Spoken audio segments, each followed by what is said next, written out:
Bonjour à tous. Alors aujourd'hui, on va s'aventurer dans le droit de la sécurité sociale et on va analyser en fait deux notions qui sont structurantes du droit de la sécurité sociale.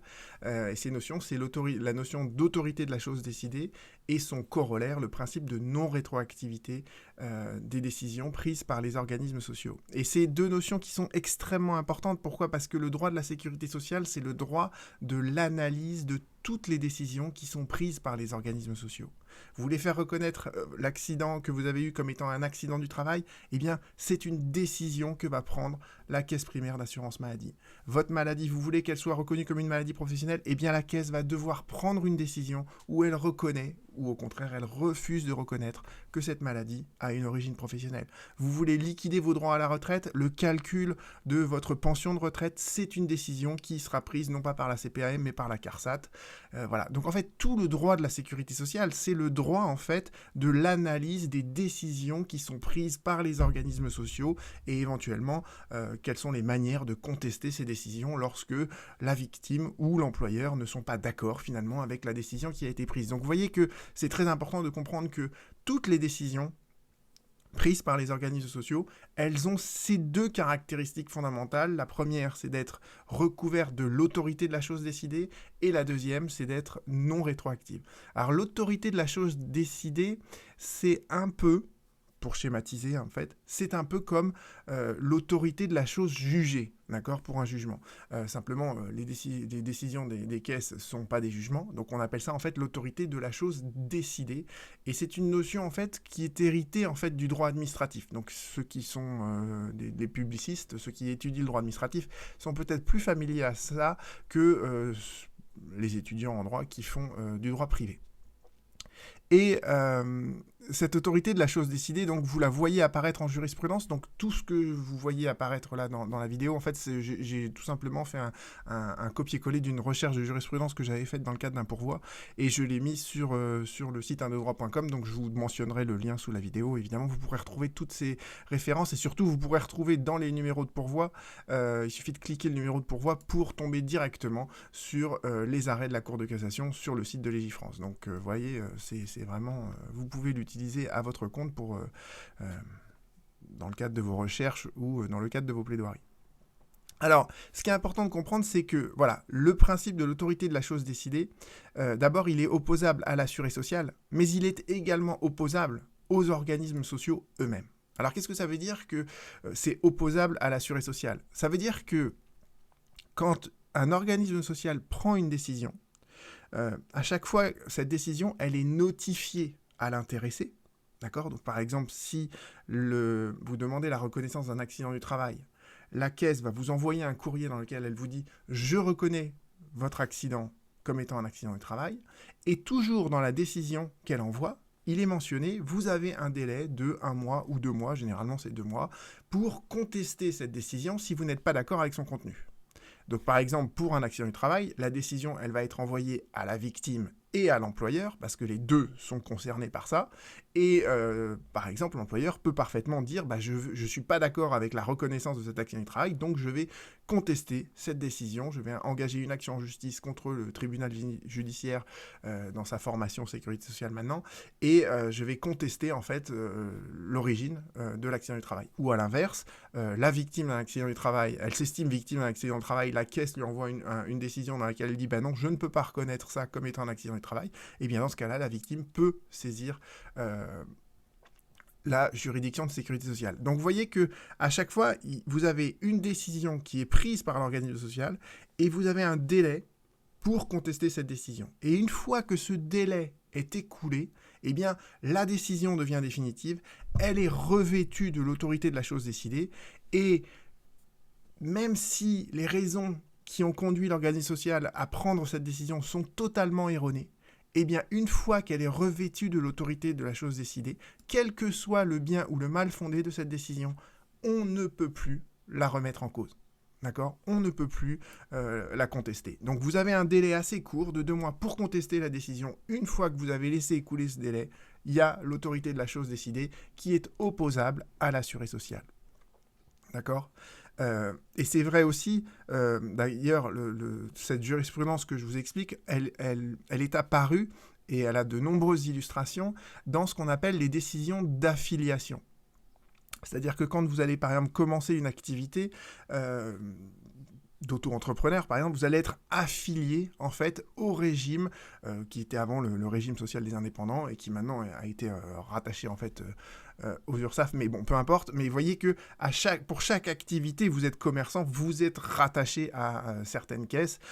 Quand vous êtes profession libérale, vous êtes rattaché à d'autres caisses de sécurité sociale. Quand vous êtes avocat, vous avez d'autres caisses encore. Donc ça, c'est ce qu'on appelle les décisions d'affiliation. Eh bien, si cette décision, elle est erronée, eh bien, une fois qu'on a laissé passer ce délai de 2 mois pour la contester, eh bien, elle produit ses effets, d'accord, et on ne pourra plus la contester après. Et c'est très important parce que, en fait, une décision d'affiliation, ça a de nombreuses conséquences par la suite. C'est-à-dire qu'une fois que vous êtes affilié à un régime de sécurité sociale, il y a tous les droits que vous allez percevoir dépendent de ce régime et non d'un autre régime. D'accord ? Donc, vous voyez bien que parfois, avec les questions d'affiliation, on se rend compte des années après qu'il y a eu une erreur qui a été commise. Et cette erreur, elle n'était pas très grave pendant longtemps, mais au moment de liquider sa retraite, par exemple, on se rend compte que on va liquider sa retraite dans un régime qui n'est pas le bon régime et qui est un régime beaucoup moins généreux que le régime d'à côté où on aurait dû être affilié. Et malheureusement, cette décision d'affiliation, si elle n'a pas été contestée en temps utile, on ne peut pas la remettre en cause des années après, lors de la liquidation de la retraite, par exemple. D'accord ?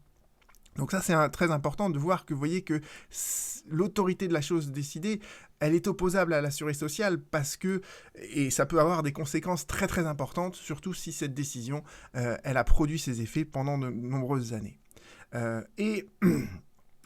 L'autorité de la chose décidée, elle est également opposable aux organismes sociaux. Il y a juste un tempérament à ça, et c'est un tempérament qui est assez classique, c'est le cas de la fraude. D'accord ? S'il y a une fraude, alors là, la fraude, en fait, elle n'est jamais opposable, entre guillemets. Les organismes sociaux peuvent toujours écarter, en fait, une décision qui a été prise alors qu'il y avait derrière ça, de la part de l'assuré social, une attitude qui est frauduleuse. Alors, quand est-ce qu'on voit ce type de situation ? On le voit notamment lorsque l'on est en train de liquider les droits à la retraite. Parfois, en fait, il y a des assurés sociaux qui essayent de s'inventer des trimestres qu'ils auraient acquis auprès d'un employeur. Et voilà, donc parfois, ils essayent de compléter, en fait, leur carrière avec des activités qui n'ont jamais eu lieu dans le réel. Et lorsque la CARSAT se rend compte, en fait, de ce subterfuge, de cette fraude, eh bien, en fait, elle peut revenir sur la décision qu'elle avait prise de liquider les droits de la retraite d'un salarié à un certain montant. Donc, la fraude, en fait, elle corrompt tout et elle permet notamment d'écarter l'autorité de la chose décidée par un organisme social. Un organisme social peut revenir sur une de ces décisions, quand bien même elle ne serait plus, on pourrait plus la contester selon le régime classique, parce qu'il y a cette fraude justement, et cette fraude, elle corrompt tout. Donc vous avez compris le principe de l'autorité de la chose décidée. Voyons maintenant le corollaire, ce qui en découle, c'est le principe de la non-rétroactivité. Et le principe de la non-rétroactivité, vous l'avez dans cet arrêt de 81, mais vous allez voir que vous l'avez surtout, en fait, comme je vous l'avais dit, dans la grande jurisprudence sur les décisions d'affiliation. Et voilà, c'est tous les arrêts que vous avez ici. Mais revenons sur cet arrêt de 81, parce que finalement, il est assez pédagogique, je trouve. Dans la carrière d'un assuré social, vous pouvez avoir, en fait, différentes périodes. Il peut très bien commencer par être salarié pendant un certain temps, puis ensuite devenir commerçant, puis ensuite devenir profession libérale. Donc dans le schéma que je viens de vous exposer là, vous avez en fait 3 statuts sociaux qui vont se succéder l'un par rapport à l'autre. Vous pouvez aussi avoir des statuts sociaux qui se juxtaposent. C'est-à-dire que vous pouvez avoir quelqu'un qui est salarié, mais qui à côté va créer une activité d'auto-entrepreneur pour vendre des voitures de collection, alors qu'il est salarié dans l'informatique. Vous voyez ? Donc, vous avez en fait ce qu'on appelle des régimes de protection sociale, d'accord ? Et le principe absolu qu'on retrouve dans l'arrêt Barra, c'est que l'arrêt d'assemblée plénière, dont je vous ai déjà parlé par par le passé, mais que je peux reprendre avec vous, c'est que le statut social d'une personne, il est d'ordre public et il s'impose de plein droit dès lors que les conditions de son application sont réunies. Donc à partir du moment où vous êtes salarié, d'accord, vous êtes affilié au régime général de la sécurité sociale. À partir du moment où vous exercez une activité de commerçant, vous êtes affilié aux organismes sociaux qui gèrent le régime des commerçants, des artisans, etc. D'accord ? Donc il y a bien cette idée que un régime de protection sociale, un régime, c'est ce qui vous permet de bénéficier de l'ensemble des droits et des obligations qui en découlent en termes de paiement de cotisation, eh bien,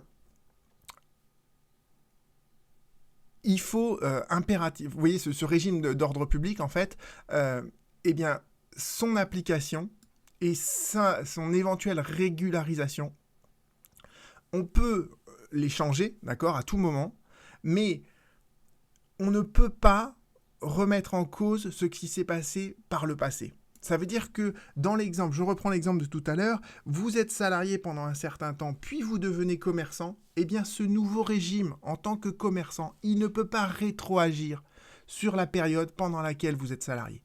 D'accord ? Il y a une étanchéité des régimes de protection sociale, d'accord ? Donc quand vous êtes salarié, d'accord, vous avez acquis un certain nombre de droits, eh bien ces droits-là, on ne pourra jamais les remettre en cause en raison d'une activité que vous feriez par la suite. D'accord ? Donc il y a vraiment cette idée d'étanchéité, d'accord ? Et une nouvelle affiliation ne pourra jamais retentir sur une période précédente. Quand est-ce que j'avais vu ça ? J'avais vu ça par exemple dans le cadre des cotisations que doivent payer les avocats.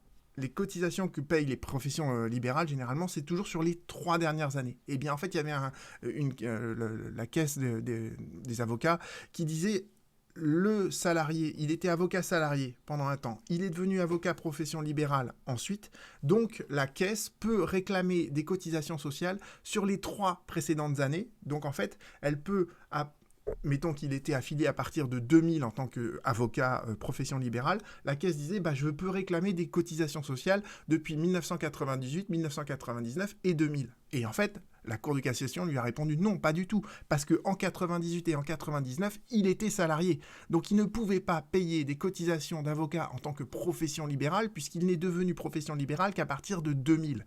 Donc ça n'est qu'à partir de 2000 qu'il peut payer des cotisations en tant qu'avocat profession libérale, mais vous ne pouvez pas faire rétroagir ce nouveau statut de 2000 aux années 98 et 99. Vous voyez, c'est ça l'idée qui est illustrée en fait à travers cet arrêt de 81. Et on retrouve cette idée aussi à propos des accidents du travail. Par exemple, là, vous avez cet arrêt de 90 qui évoque en fait une situation assez classique, une situation que le professeur du Pérou disait qu'elle était la plus compliquée mais aussi la plus passionnante du droit de la sécurité sociale, c'est que vous avez un individu qui est victime d'un accident du travail. Donc ça, c'est l'accident du travail initial. Et puis en fait, son état de santé va se dégrader ensuite. Donc il va faire ce qu'on appelle une rechute. Et il va faire essayer de reconnaître la rechute de son accident du travail, quand son état de santé se dégrade. Eh bien, là, au cas d'espèce, en fait, lors de la rechute, la caisse avait considéré qu'en fait, cette rechute, elle n'était pas du tout imputable à l'accident du travail initial. Et même, la caisse avait dit, mais en fait, il n'y a même pas d'accident du travail initial.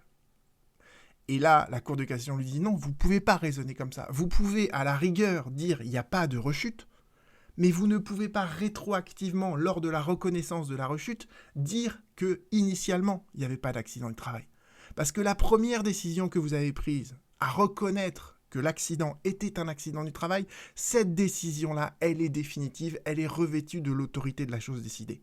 Donc, dans le cadre de la reconnaissance d'une rechute, vous ne remettrez jamais en cause l'existence de l'accident du travail initial. D'accord ? Et ça, c'est justement ce principe de l'autorité de la chose décidée qui ne peut pas rétroagir, d'accord ? Enfin, et le corollaire qui est la non-rétroaction, en fait, des décisions prises par les organismes sociaux.